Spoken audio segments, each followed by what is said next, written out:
মানুষের কল্প অদ্ভুত একটি বস্তু। এই বস্তুটি কখনোই খালি থাকে না। যেরকম একটি গ্লাসের মধ্যে যদি আপনি পানি রাখেন তাহলে বাতাস থাকবে না, আর যদি বাতাস রাখেন তাহলে পানি থাকবে না। অন্তরও ঠিক সেরকম।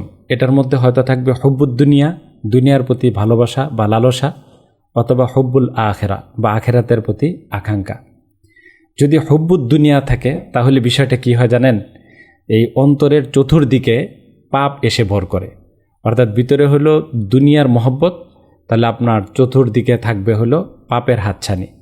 সুতরাং ভালো জিনিস বা সোয়াব বা আল্লাহ রাব্বুল আলামিনের চিন্তা সেই পাপকে ভেদ করে অন্তরের ভিতরে ঢোকা কঠিন, ঢুকতে পারে না।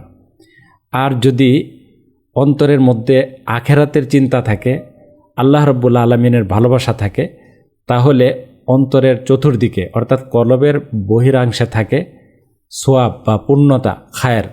সুতরাং পাপ তখন অন্তরের ভিতরে ঢুকতে পারে না। এই কথাটি অবশ্য আমার না, হযরত আব্দুল্লাহ ইবনে মুবারক রহমতুল্লাহি আলাই, যিনি প্রখ্যাত তাবিঈ ছিলেন, ওনার কথা।